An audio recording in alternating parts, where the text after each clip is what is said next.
welcome to Ru's Kitchen and Garden. So today what we are making is we are making fresh from farm to table or pot val, eggplant and potato and mutia. So mutia or the methi dumpling is optional, but let's call it val and eggplant and potato.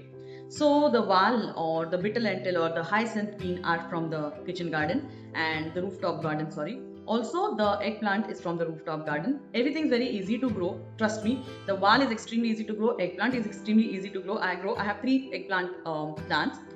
So yeah, I thought let's cook it on the terrace and let's show you. This is no particular style. Just because I'm adding methi mutia, it doesn't mean that this is a Gujarati style or something. Roughly yes, but small changes I've made, and that's how every household is. They make their own changes. In Maharashtrians also we make this val vala batatachi bhaji. We make this. In Gujaratis also they make valor batata ringanu shak, I think, and I've tried to give it like a undiyu touch with the addition of the methi dumplings, because obviously it's so healthy. It's got protein, it's got fiber, and it also manages your sugar. So I try to do that. I will show you how I harvest the val and how I harvest the eggplants and how we make it, how it looks when it's green, when it's fresh, how we freeze it, all of that. I hope you liked today's vlog. Thank you. Bye. So this is the val. You see, we've collected and kept. And these are the fresh one. I've just recently harvested. But you know, as you harvest, you freeze. There's some black-eyed beans also fresh here. But as you harvest, you go on storing them, freezing them. So here you can see I have a previously harvested and frozen big batch of fresh val. So I'm going to take some from here, mix with this, and we're going to prepare frozen methi mutias that I keep in the house. Yeah, the light is better here. So now we'll take some, and when we want to dry the val, or when they dry on the tree itself, the creeper itself, they look like this. So that is the fresh version. This is the dry version. When you have to cook this, you have to soak it overnight and sprout it and then cook it. So we have a few eggplant plants. They're flowering, and I harvested a few. So now there's harvesting going on right now. So let's harvest this eggplant also. They're not so great in size, but so this is my val. As you know, there are many actually. There is there, here. Let's climb up and see if we get some fresh ones also, some more. Just want to show you how I harvest.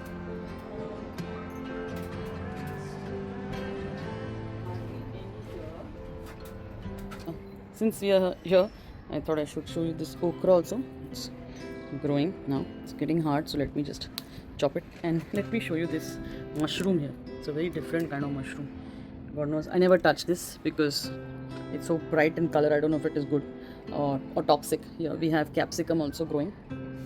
Yeah, let's start. I'm waiting for a couple of things to come from the kitchen, and then we can start cooking. Hey, see, look here. That's what these hyacinth beans or this val. It's so tough to find, to locate. No, see in light that there's so many now. So many. See, right in front of my eyes. I'll show you. You have to just press it and check if they are full, and then you can just harvest them. Like this one here is not full, it's still flat, so we can't harvest this. But you see what I have in my hand? Let me show you. See this? Yeah, so now let me focus it, the camera. Let me keep the camera and show you. Let me show you. This is how it is when it is raw. Okay, so you open this. Some people take this outside cover also. I don't like it, so it's not to my preference. Some people take it and cut it into two and add it in the sabzi itself. This. So that is dry, that is wet, that is the sheng, as in that's how it looks. So when you go to the market, it's easy for you to spot. Okay? Closer look. That's when it's a sheng on the plant, creeper. That's when it is fresh. You can freeze this right away, and then you'll have a bag full like mine. And then this is when it is dry. Okay? And then these skins and these peels, you can see in the pot, I just go and compost. Just put it like this. I have a composting bin, but this also provides a lot of nitrogen to the soil. So just go and put it. See how good the basil is doing here? Beautiful. Let's take a look at the ingredients. Fairly simple, like we said. Obviously, the star ingredient is the val. I've got onion 2 fine chop. I've got tomato 1 big or medium size fine chop. This is 5 cloves of garlic and red chili powder pound together. Eggplants, potato and methi muthia optional. Then here we have oil, cooked groundnut oil, dhania powder, jeera powder, red chili powder, turmeric and salt, jaggery and tamarind paste. That's all. Pot is hot here. Let's start cooking. Now the pot is hot, all the water is evaporated. Let's add some oil to this. We had nicely washed this pot. Now little extra oil, maybe 1 spoon oil I'm adding, because obviously we are on the terrace and we're cooking in an earthen pot. It soaks off, so slightly little extra oil.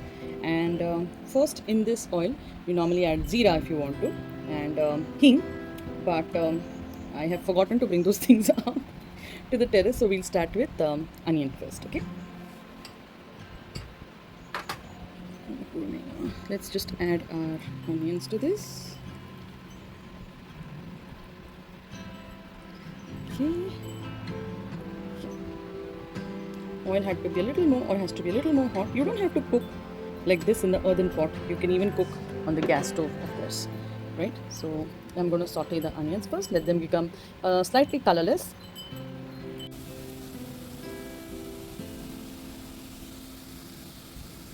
Now in this onion, let's add this paste that we made. This is the the garlic and the chili paste that we made. I'm gonna add this here and mix it well and cook till the garlic smell goes away. Onions have become nice and soft, and also the little raw smell of the garlic has gone away. At this point, I'm going to add our wal, because they take a little time to cook, extra time to cook. Right, so just going to add that and give it a mix.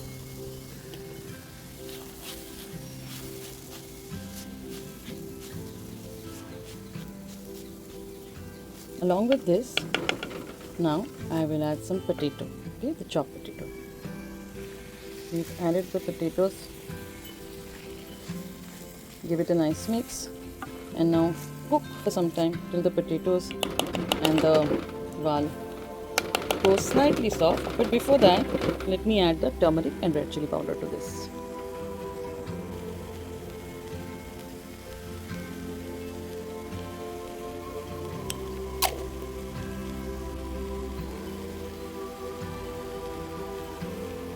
Give it a mix. Let's see how it looks. Nice. And now we also have to add the eggplants to this, okay? But before adding the eggplant, let me add some tomato to this. Or okay, doesn't matter, you can do anything. So let's add the eggplants here. Fresh eggplants. Yeah. Fresh from the garden. And saving the water, because we need to add some water also. I forgot to show you that. But since the tap is here and all, so it's not that difficult to get water. Okay, so let's mix it up.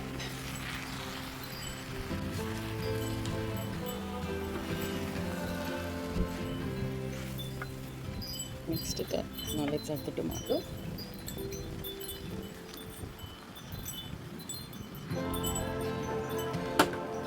And again, mix it up.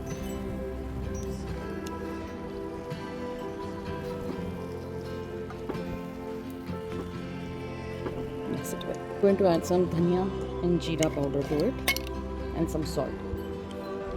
This is jeera powder. This must be 1 tablespoon. Yeah. Some dhania powder now. If it is 1 tablespoon jeera, 2 tablespoon dhania. And little bit more chili powder. Because according to me, I thought it was less. I'm adding Kashmiri chili powder. You can add spicy one if you want. Or you can even soak and grind dry red chili, the spicy type, along with the garlic in the first step. Now I'm adding some salt here to taste. I added a little bit before when the onions were going soft. Okay, now I've added some salt. I'm going to mix it up and I'm going to cover and cook without the addition of any water. I want the tomatoes to sweat first, okay? So I'm going to mix it up, cover it up, and let the tomatoes sweat.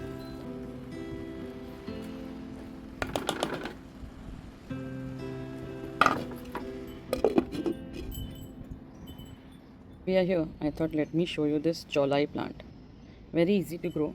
This beans, the beans that we get in Bombay, obviously we get everywhere in India, but there are one long type of beans, black-eyed beans or cow peas they are called.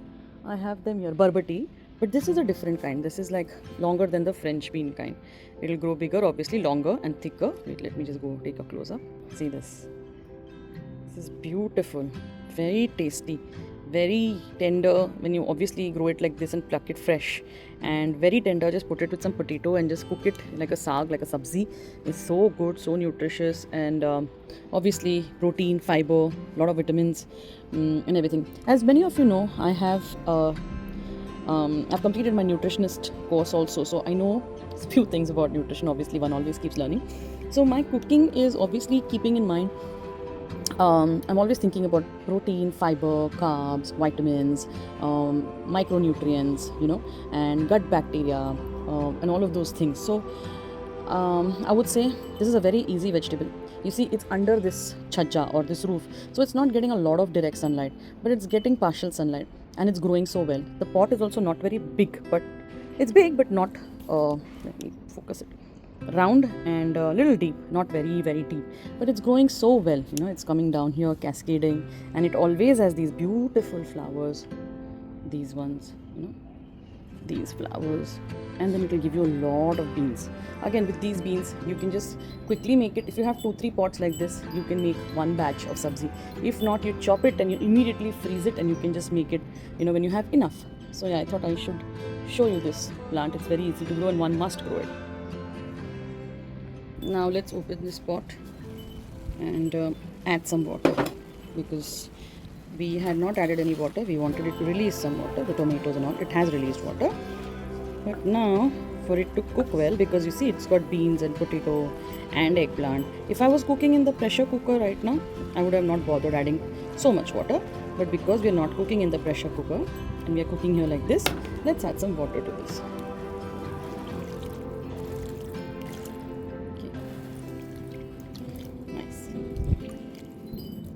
And now let's cover this and cook it, and let the eggplant and the beans and everything go soft. Once that is soft, then we will add our tamarind and jaggery, and we will just add the methi dumpling or the methi muthia to this. So now let's just cover this, and I will switch on the fan that I've kept there. It's too far away, but still. So there's constant flow of air and the embers are ignited, and we'll sit inside where it's not so hot. It's very hot. Let's see, the potatoes here look cooked and soft. You can see the eggplants also kind of look soft. Once again, I'll check one more potato. Yes, look soft. The beans now, let's see those, how they are doing. Soft, nice, huh? So it will still take time. Slow gas, the slow flame, the embers are not like burning. The charcoal is not burning. It's white, mostly ash, but still slightly some embers are there. Now let me add this tamarind paste to it. Very, not too much, but little tanginess. If you add to this, it will taste nice. You don't add in the beginning because it is then hard for the pulses or wal to cook. So little bit towards almost at the end, you can add it. Okay, now I'm going to add some jaggery also to it. Optional, but sweet, sour, spicy, these tastes taste very good with curries and all. And now let's add our methi na muthia. These are cooked, these are steamed, or some people deep fried. In my case, you can air fry it also. So, but it tastes very good, and trust me, it really enhances the taste of your curry. Let's mix all of this together. Be careful, don't break the methi muthias or methi dumplings. Just make sure that they are immersed so the flavors of the curry go in and they impart their wonderful flavor to the curry. Now just cover it up again, and now let it slow cook. Check for salt and everything. So I hope you liked watching today's recipe. Thank you once again for joining in. Bye.